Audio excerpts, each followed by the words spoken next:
दोस्तों, मैं विजय शंकर बिंद आज की क्लास में आपका स्वागत करता हूं। दोस्तों, वक्त से लड़कर जो अपने नसीब बदल दे, इंसान वही जो तकदीर बदल दे। कल क्या होगा कभी मत सोचो, क्या पता कल वक्त खुद अपनी तस्वीर बदल दे। दोस्तों, आज हम कार्य और समय में क्षमता पर आधारित प्रश्न का टाइप 2 पढ़ेंगे। टाइप 2 का हमारा पहला क्वेश्चन है, ए की कार्य क्षमता 20 से 50% अधिक है। ए और बी, ए की कार्य क्षमता 20 से 50% अधिक है, यानी बी की अगर 100 है, जब प्रतिशत की बात होती है तो वहाँ पर 100 लेते हैं।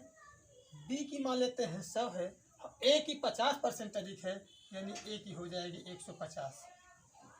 तब इसको हम क्षमता का अनुपात निकालें तो हो जाएगा 2 पचे 10 और 3 पचे 15, यानी इनकी क्षमता आ गई 3 और 2, 3:2। कह रहे हैं यदि दोनों मिलकर कार्य को 20 दिनों में पूरा करते हैं तो बी अकेला कितने दिनों में पूरा करेगा। दोनों की क्षमता हो जाएगी 5 और कुल काम हो जाएगा, कुल काम क्षमता, दोनों की क्षमता गुणे दिनों की संख्या, 20 से गुणा कर देंगे तो हो जाएगा 20 पंजे 100, अर्थात हमारे लिए कुल काम हो गया 100। तो प्रश्न पूछा गया है तो बी अकेले उसको काम को कितने दिनों में पूरा करेगा। तो बी अकेले कितने दिन करेगा, बी अकेले के लिए बी की क्षमता से कुल कार्य में भाग दे देते हैं। कुल कार्य है 100 और बी की क्षमता क्या है हमारे लिए 2, तो हमारे लिए यहाँ पर दिनों की संख्या आ गई 50 दिन, यानी बी उस कार्य को 50 दिन में अकेले पूरा कर लेगा। अब इसी क्वेश्चन को हम E1 D1 equal to E2 D2 method से बताते हैं, जो हम पढ़े हैं। हम यहाँ पर पहले क्षमता का अनुपात निकाल लेते हैं। क्षमता 3:2 हो गई है। तो अब हम देखते हैं, प्रश्न में कहा गया है यदि दोनों मिलकर कार्य को 20 दिनों में पूरा करते हैं, तो दोनों मिलकर कार्य को 20 दिनों में करते हैं तो दोनों मिलकर यानी दोनों की क्षमता हो जाएगी 3 धन 2 और दिनों की संख्या है 20 बराबर। तो बी अकेले उस काम को कितने दिन करेगा, बी के दिनों की संख्या पूछ रहा है और बी की क्षमता है यहाँ पर 2। तो यहाँ पर हल करते हैं तो देखते हैं ये हो जाएगा 10, यानी D2 इक्वल टू हो जाएगा 3 2 5, 5 गुणे 10 बराबर 50 दिन। दोस्तों, अब हमारा दूसरा क्वेश्चन है, ए की कार्य क्षमता 20 से 20% कम है। ए की कार्य क्षमता 20 से 20% कम है। अब हम देखते हैं यहाँ पर ए की कार्य क्षमता 20 से 20% कम है, यानी बी की 100 है तो ए की हो जाएगी 80, 20% कम यानी 20 घट जाएगा। तब इसकी क्षमता का हो जाएगा तो हो जाएगा 5 दूना 10 और 4 दूना 8, यानी 4:5। तो प्रश्न में कहा गया है बी अकेला किसी काम को 40 दिनों में पूरा करता है, दोनों मिलकर कार्य को कितने दिन में पूरा करेंगे।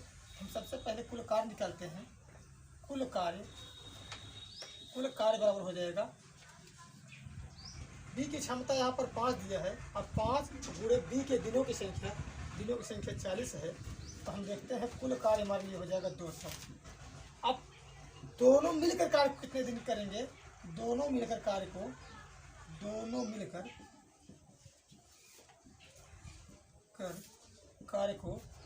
200 बटे दोनों की क्षमता को जोड़ देते हैं 5 4 9, तो हमें प्राप्त हो जाता है दोनों मिलकर कार्य कितने दिनों में करेंगे। 9 दूना 18, 9 दूना 18 यानी 22 से 2 बटे 9 दिन में करेंगे। अब इसी क्वेश्चन को हम E1 D1 equal to E2 D2 method से करते हैं। तो क्वेश्चन में देखते हैं ए की क्षमता है हमारे लिए 4 और बी की क्षमता है हमारे लिए 5, रख दिए। फिर कह रहे हैं बी अकेला उस काम को 40 दिनों में करता है। बी की क्षमता और बी की दिनों की संख्या दिया है 40 और 40 दिन में दोनों मिलकर कार्य को कितने दिन में पूरा करेंगे? तो दोनों मिलकर कितने दिन में पूरा करेंगे? D1 पूरा दोनों मिलकर, दोनों की क्षमता क्या हो जाएगी? 4 धन 5, दोनों की क्षमता को जोड़ देते हैं तो हो जाएगा 9 गुणे D1 इक्वल टू हो जाएगा 200, यानी D1 इक्वल टू हो जाएगा 200/9, तो हमारे लिए हो जाएगा 22 सही 2/9 दिन। की कार्य क्षमता का अनुपात 5:4 है। ए और बी की कार्य क्षमता का अनुपात दिया है। ए और बी की क्षमता का अनुपात 5:4, यानी E1 और E2 दिया है 5:4।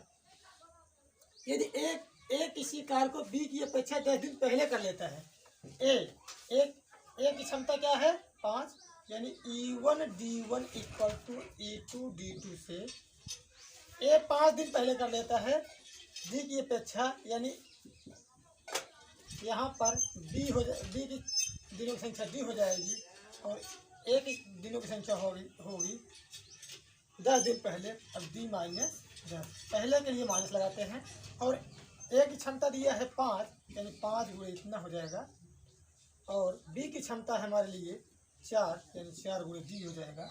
तब इसको सॉल्व करें तो हो जाएगा 5D - 50 इक्वल टू 4D, यानी यहाँ से इसको लाएंगे 5D - 4D बराबर हो जाएगा 50, यानी D इक्वल टू हो जाएगा 50 दिन। अब ऐसे ही हम अगले क्वेश्चन को सॉल्व करते हैं। यहाँ पर दिया गया है ए की कार्य क्षमता 20 से 20% अधिक है। ए की कार्य क्षमता 20 से 20% अधिक है, यानी ए को यहाँ पर हम ले लें और बी को यहाँ पर ले लें। 20% अधिक है, यानी बी की 100 है तो ए की 120 हो जाएगी। इसकी क्षमता का अनुपात ले लें तो यहाँ पर हम देखें 5 दूना 10, ये हो जाएगा 6 दूना 12, इन क्षमता का अनुपात हो जाएगा 5:6। अब कह रहे हैं क्वेश्चन में ए की अपेक्षा बी किसी काम को ए की अपेक्षा 10 दिन पहले समाप्त कर लेता है। बी किसी काम को ए की अपेक्षा, यानी E1 D1 equal to E2 D2 से बी किसी काम को ए की अपेक्षा 10 दिन देरी समाप्त करता है, यानी बी की क्षमता हमारे लिए है 5। अब 5 गुणे D धन 10 और ए की हो जाएगी डी ए की दिनों की संख्या हो गई डी और बी की हो जाएगी 10 दिन देरी से, यानी D + 10। और यहाँ पर ए की क्षमता दिया है 6 गुणे डी। इसको सॉल्व करें तो जब 6D इक्वल टू 5D + 50, यानी हो जाएगा 6D - 5D इक्वल टू हो जाएगा 50, यानी D इक्वल टू हो जाएगा 50 दिन। यानी दूसरे क्वेश्चन का भी आंसर हमारे लिए है 50 दिन। हमारा अगला क्वेश्चन है ए बी किसी काम को 10 दिन 15 दिन में पूरा करते हैं। यदि ए की कार्य क्षमता में 1/3 की कमी तथा बी की कार्य क्षमता में 1/3 की कमी हो जाए तो दोनों मिलकर उस काम को कितने दिन में पूरा करेंगे?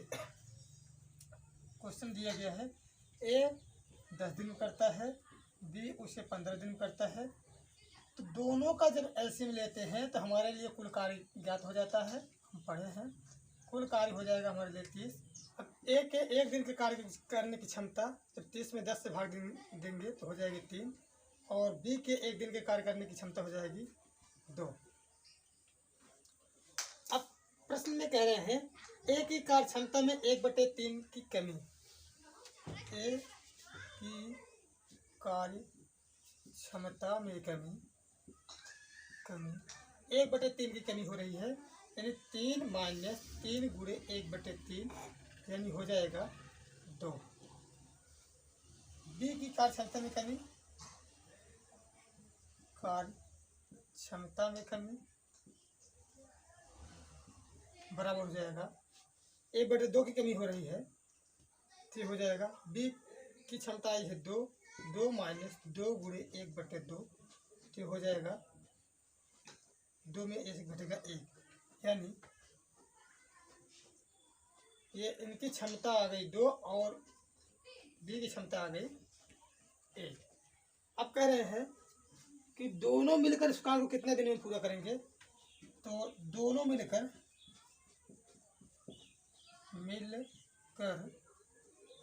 उस कार्य को कितने दिन में पूरा करेंगे। कुल कार्य हमारे लिए 30 है। अब दोनों की क्षमता हो गई 2 1 3, 2 में 1 जोड़ेंगे 3 हो जाएगी, भाग दे देंगे तो आ जाएगा हमारे लिए 10। यानी दोनों मिलकर उस कार्य को 10 दिन में पूरा करेंगे।